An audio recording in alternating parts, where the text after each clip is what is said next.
When you're ready to start taking your homesteading journey seriously and really start increasing your self-sufficiency, there are some things that you really need to do first. If you don't do these things first, you're gonna wish you had. Here are the first 5 things you really need to do to start your homesteading journey.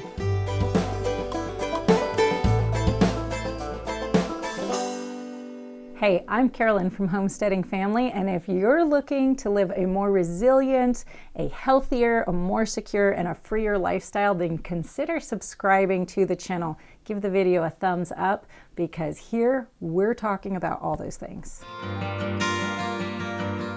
The first skill you need to master as a homesteader is not canning or baking bread or raising animals. It's actually time management.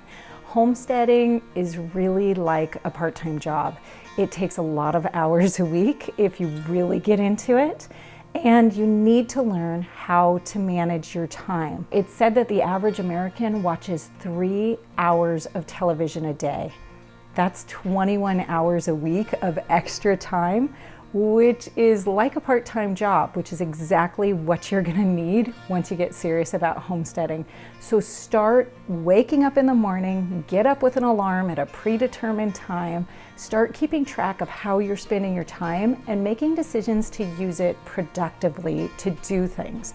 Once you master that, then you'll be ready to really jump into homesteading. If you don't do this first, you're gonna run into this problem really quickly, because you need to keep up with things when you're homesteading, whether it's your sourdough starter or your kombucha starter, whatever it is that you're doing, or feeding the animals, collecting the eggs, you're gonna need to do things regularly around the homestead, like on a daily basis, which means you have to organize your day and spend your time doing productive things. Even before you get animals, before you do anything else, start tracking how you're spending your time and making better use of your time by producing something instead of just consuming entertainment.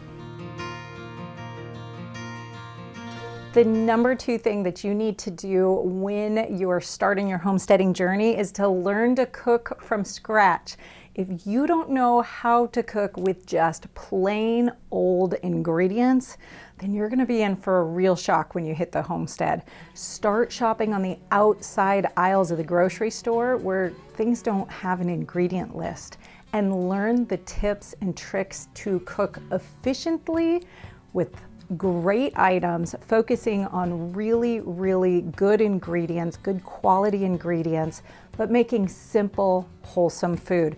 There are so many tips and tricks in the kitchen that can really help you. And so I wanted to share with you right now a really quick way to chop an onion.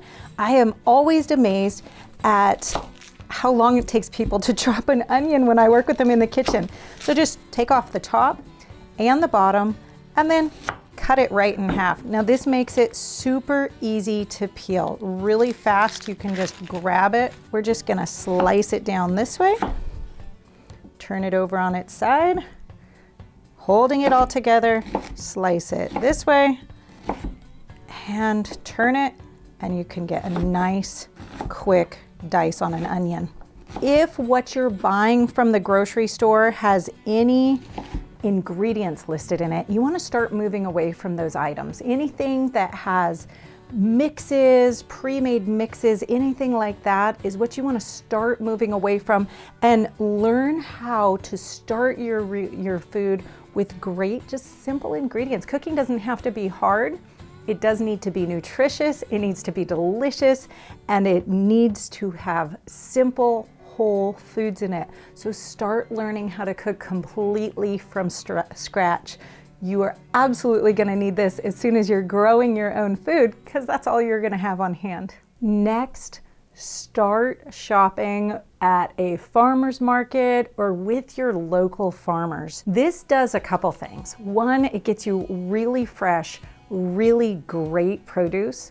2, it makes connections within your community, which is so important. But number 3, and probably most importantly, it's gonna force you to learn how to cook and eat seasonally. In our normal consumer culture, we expect to be able to go to the grocery store regardless of what season it is and get whatever we want. That's not true when you're growing your own food. You eat what you can produce and what's ripe and harvestable in season. And that's a real change for most of us. So it's really important to get used to the idea of eating what's fresh and in season when you can. Right now it's winter, so what's fresh and in season are things like root potatoes and onions, pumpkins, carrots, beets, parsnips, root veggies, things that store really well. And that can be hard to cook with that and not with all the summer veggies that we know how to cook with. So make sure you start cooking seasonally by going to the farmers markets and talking to the farmers, or actually going to the farms and getting the produce directly from them. This is really, really important. It's a skill that we've lost in our modern culture, but this is really gonna change the way you eat. So start doing it now before you're in for a surprise when you're growing your own food. This next tip is really, really important because it's gonna free you up. It's gonna reduce your stress levels, and that is get rid of consumer debt. Now, seriously, consumer debt always causes stress in life. It's always going to make you concerned. It's always going to make you think about what you have to pay off, what you have to do in order to get rid of that debt and to keep up with it, stay up with it. Getting rid of that kind of debt is so freeing. It's going to free up your mental space. It's going to free up your time. It's going to free up all sorts of things. So just get rid of it right now. If you have to work extra, whatever you have to do, make sure you stop using it, stop gaining extra debt, and pay it off, get rid of it. Even if that means you can't accomplish a few things on your homestead or in your home when you're starting, in the long run, this is going to help you so incredibly much. You know, when you start homesteading in earnest, there are things to spend money on, and it's really tempting to maybe stick it on a credit card, something like that, and you just never want to do that. The reason is, like we said before, homesteading's like a part-time job. You're going to be putting your energy towards the homesteading and towards growing your own food, making your own amazing items, just all sorts of things that you can do on your homestead. But that's going to reduce your ability to go out and get an extra job to pay for that debt if it mounts too much. So you want to stay away from that system. Now, the good news is once that's all paid off and you can start homesteading, it's going to pay dividends.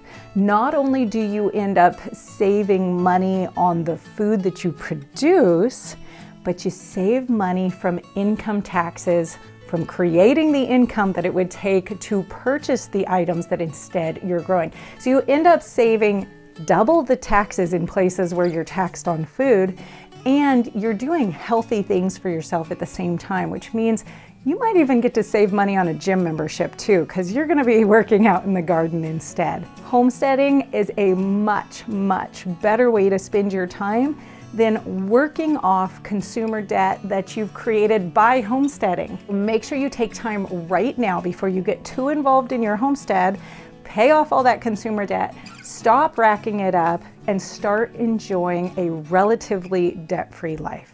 The last thing you need to do when you're starting your homestead journey is start by growing something. It doesn't have to be vegetables, but just start growing something. It could be houseplants, it could be herbs from the grocery store that you've rooted. As soon as you can, get out in the actual ground and start growing something in the ground outside. But I wanted to tell you how easy it is to take grocery store herbs and actually grow them right in water, just like this. You just go to the store, get some rosemary or basil, trim off the stemmy end and stick it in water. Can you see how many roots that's already sprouted? It has started growing roots, and it's just going to grow in this water. You can see this one has a bunch of fresh growth right off the top. Look at this tender growth. You can do this whether you are in an apartment, whether you're in the suburbs, even if you're out in the countryside. You don't need any land to be able to do this. And you can keep your culinary herbs fresh in your kitchen. You can also grow in small pots in your kitchen, on a sunny window, on your counter, in a little grow system. Whatever you can do, start growing something. Plant care is much the same from one plant to the next. So if you can even start by growing some houseplants, you're going to be huge steps ahead for when you start doing a vegetable garden eventually. You guys, I wanted to remind you really quickly that homesteading is not a state of where you are. You don't have to be in the countryside. You don't need to have acres of land. You don't even need a big backyard to be able to garden in. Homesteading is really a state of mind. It's a choice that we make in all the little decisions throughout our day to be a producer and not just a consumer. To do things ourselves instead of relying on a purchased solution. You can homestead wherever you are, and you want to make sure to start with these 5 steps so that when you're ready to do more, you can take off and do it really quickly. And hey, if you're ready to jump into some baking, check out this super simple recipe on how to make 5-minute bread at home. You'll be amazed at how easy it is.